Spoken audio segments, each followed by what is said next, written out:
Hello dear students, you are most welcome to your science virtual class. Today we are going to learn lesson number 12, forms of water. In this lesson we are going to learn about the different forms of water, know more about water cycle. So let's start. Forms of water. Water exists in more than one forms. Let us see how. Water एक से ज़्यादा form में रह सकता है, कैसे ये हम देखेंगे. Fill water in an ice tray, keep it in the freezer, take it out after a few hours. What has happened to the water. हम क्या करते हैं, एक आइस ट्रे लेते हैं, उसको वाटर से फिल कर देते हैं, फिर उस आइस ट्रे को फ्रीजर पर रखते हैं, टेक इट आउट, फिर हम इसको बाहर निकालते कुछ घंटे के बाद.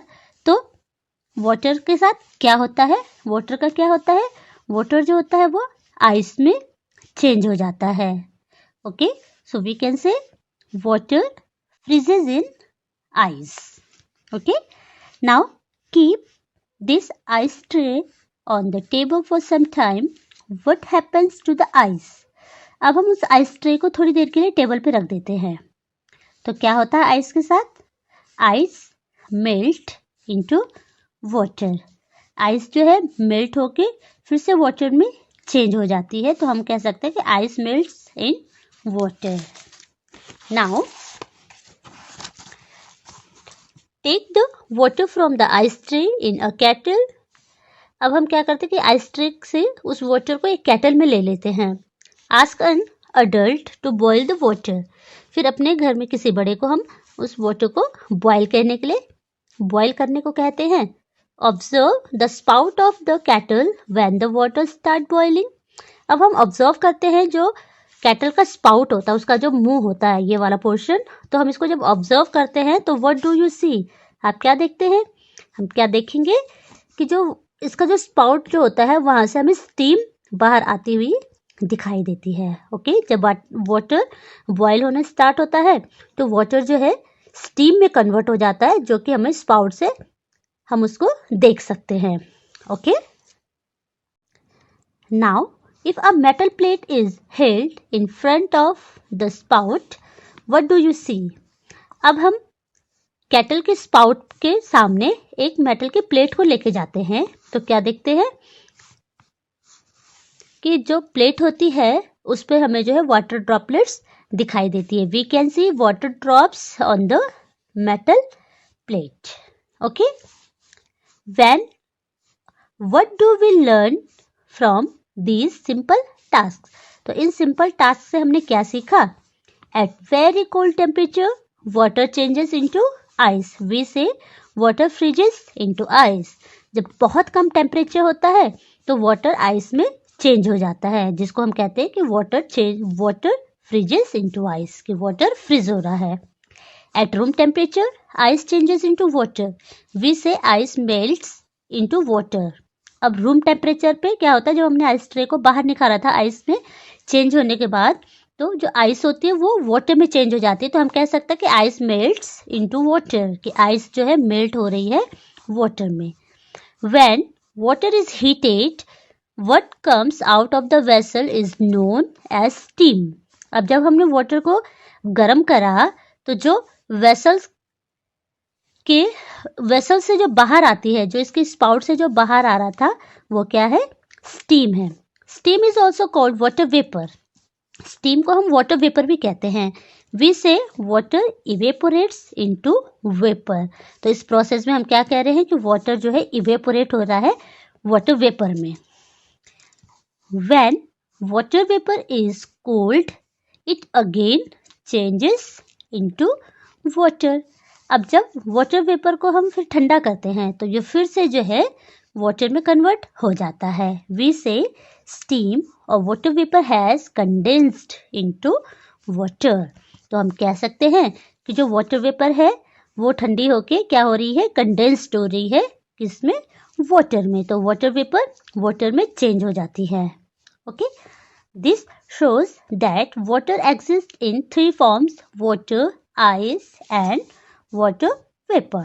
तो हम कह सकते हैं इन प्रोसेस के थ्रू कि वाटर जो है वो थ्री फॉर्म में रहता है। ये सारे जो है प्रोसेस है वो हमें क्या शो कर दिया कि वाटर जो है थ्री फॉर्म में रह सकता है: water, ice and water vapour में। जो वाटर फॉर्म होता है उसको हम लिक्विड कह सकते हैं, जो आइस वाला है उसको हम सॉलिड कहते हैं, जो वाटर वेपर है वो गैसेस फॉर्म है। Okay, now water cycle.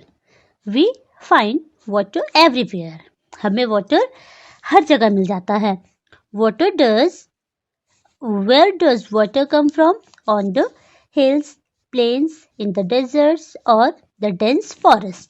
तो वाटर कहाँ से आता है? हिल्स में, प्लेन्स में, डेजर्ट में, या जो डेंस फॉरेस्ट होते हैं, घने जंगल होते हैं, वहाँ पे जो है वाटर कहाँ से आता है? We get water from rain. हमें वाटर कहाँ से मिलता है? रेन से मिलता है, बारिश से मिलता है। But where does the rain come from?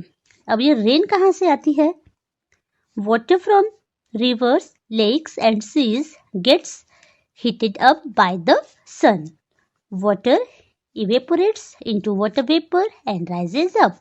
क्या होता है कि जो नदियों का, तालाबों का जो पानी होता है, समुद्र का जो पानी होता है, वो क्या होता है? सन के हीट से गर्म होता है।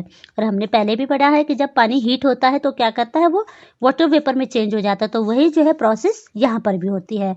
तो जो वाटर होता है वो इवेपोरेट्स हो जाता है और वाटर वेपर में चेंज होता है और फिर राइज अप मीन्स ऊपर चला जाता है।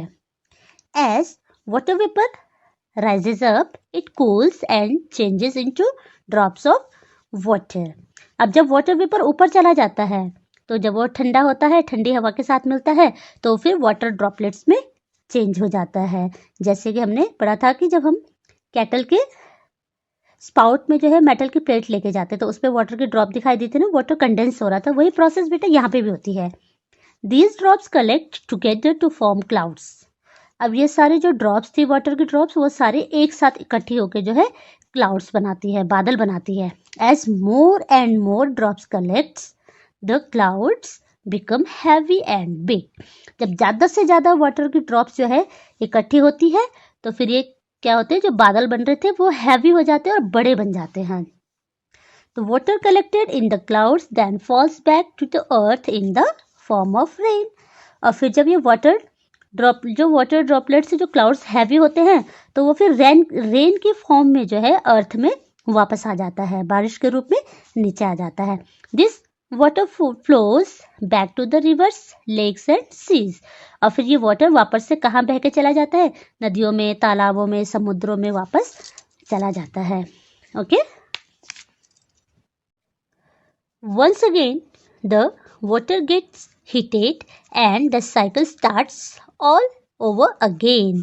और फिर एक बार फिर से जो है जब ये रेन के फॉर्म में जब वाटर नीचे आता है, फिर से जो है वाटर बॉडीज में चला जाता है, जैसे रिवर, लेक और सीज में, तो फिर से जो है सन की हीट से ये गर्म होने लगता है और फिर से एक साइकिल जो स्टार्ट हो जाती है कि वो जो है गर्म होके ऊपर जाता है, ऊपर जाके फिर वो क्लाउड्स बनाते हैं, क्लाउड्स बना के फिर वो बादल के फॉर्म में नीचे आते हैं, फिर वाटर इवेपोरेट होता है, फिर कंडेंस होता है, फिर बारिश होती है। तो इस तरह की प्रोसेस एक चलती रहती है। This continuous process is known as the water cycle. इस कंटिन्यूस प्रोसेस को हम क्या कहते हैं? वाटर साइकिल कहते हैं। जैसे यहाँ पे दे रखा है, water gets heated by the sun and rise up as water vapour, कि वाटर जो है सन की हीट से गर्म होता है और फिर वाटर वेपर में कन्वर्ट होता है। Water vapour forms clouds. जब वाटर वेपर ऊपर जाते हैं तो वो इकट्ठे होकर क्लाउड्स बनाते हैं।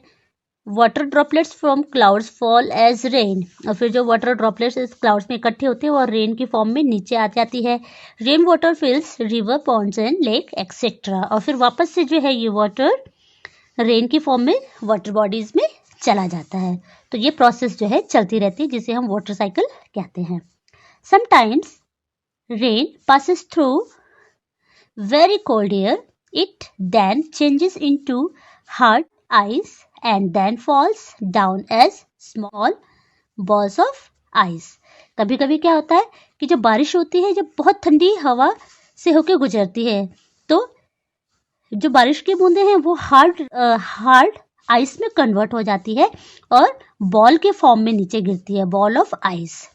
These are called hail stones. इन्हें हम हेल स्टोन्स कहते हैं। जैसे ओले पड़ते हैं ना, वाइट वाइट दाने पड़ते हैं, तो वही होते हैं जो रेन की जो ड्रॉप्स होती है वो जब जम जाती है और हार्ड बॉल बनाती है आइस की, तो जिसे हम हेलस्टोन कहते हैं। Sometimes water vapour changes into soft ice in cold air to form snowflakes. और कभी कभी वाटर वेपर जो है जब बहुत ठंडी हवा से होकर गुजरती है तो सॉफ्ट आइस बना देती है, जिन्हें हम स्नोफ्लैक्स कहते हैं। These snowflakes fall as snow. और ये जो स्नोफ्लैक्स होती है ये जैसे कॉटन की तरह बहुत सॉफ्ट होती है, तो ये स्नो के फॉर्म में जो है नीचे गिरते हैं, जिसे हम स्नोफॉल कहते हैं। Okay, so look, this is hailstones, this is snowflakes. So dear students, I hope that you all have understood the lesson. Thanks for watching. Goodbye.